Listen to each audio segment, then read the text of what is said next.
Salut tout le monde et bienvenue sur Apprendre l'anglais avec Jojo. Je voulais vous faire une série de vidéos sur la prononciation des sons en anglais parce que, à mon avis, c'est ce qui est le plus dur pour les Français parce qu'il y a les sons en anglais qui sont pas du tout en français.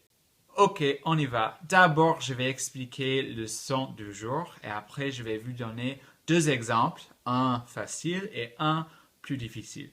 Et ça va vous permettre de répéter après moi, de pratiquer le son et de voir comment ça se passe dans la bouche parce que tous les sons viennent de la bouche. Alors, le son d'aujourd'hui, c'est f, f, f. Ok, c'est le son TH en anglais.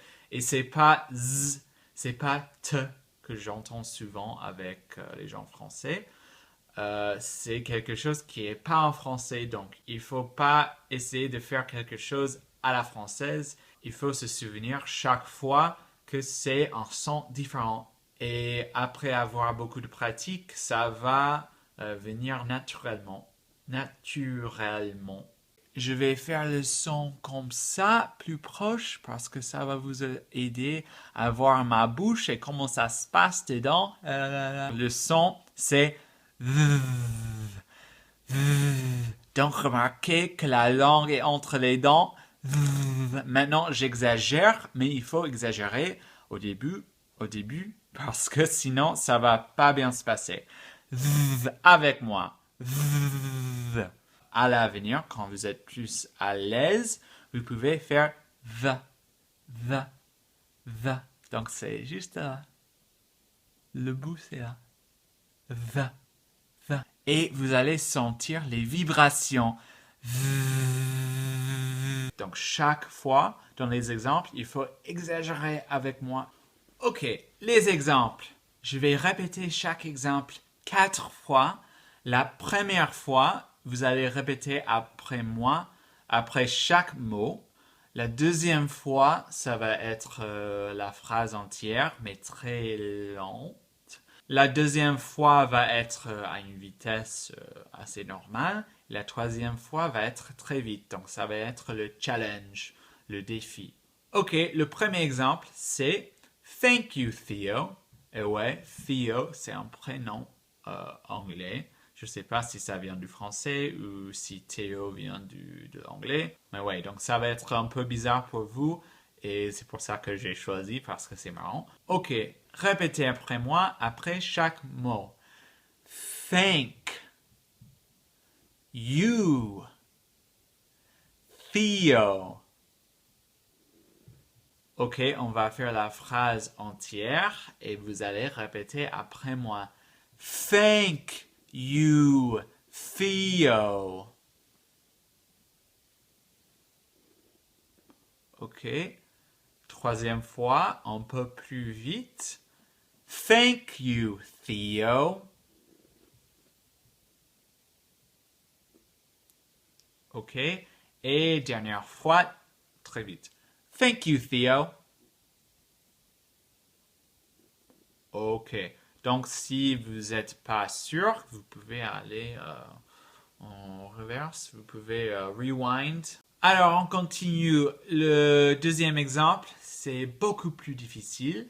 C'est ce qu'on appelle en anglais un tongue twister, une phrase de locution. En virlangue aussi, ça s'est dit, je crois. Ok, la phrase. Three thoughtful brothers thank their parents. Donc, ici, on a un autre son qui est difficile pour les Français, les gens francophones. C'est le son R ou R. Et je vais parler de ce son dans la prochaine vidéo. Donc, ne vous inquiétez pas trop maintenant, on va voir. Ok, répétez chaque mot après moi.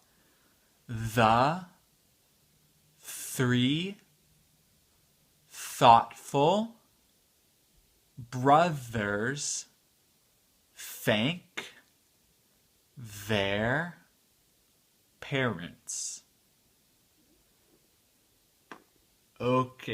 Deuxième fois, on va faire la phrase entière. The three thoughtful brothers thank their parents.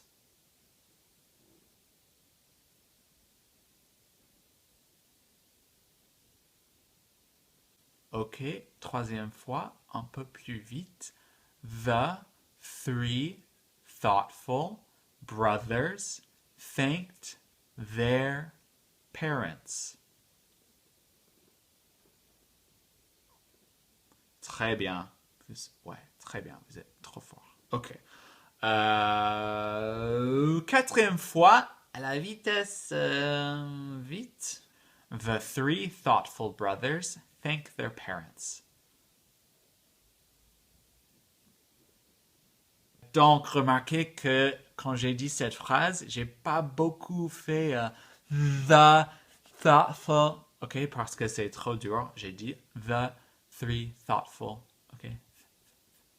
C'est un peu délicat. The three thoughtful brothers thank their parents. The three thoughtful brothers thank their parents. The three thoughtful brothers thank their parents. Ok, j'espère que c'était utile pour vous.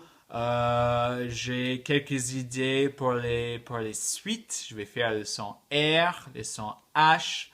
Et après, si vous avez des autres questions après ça, n'hésitez pas. Et je peux continuer.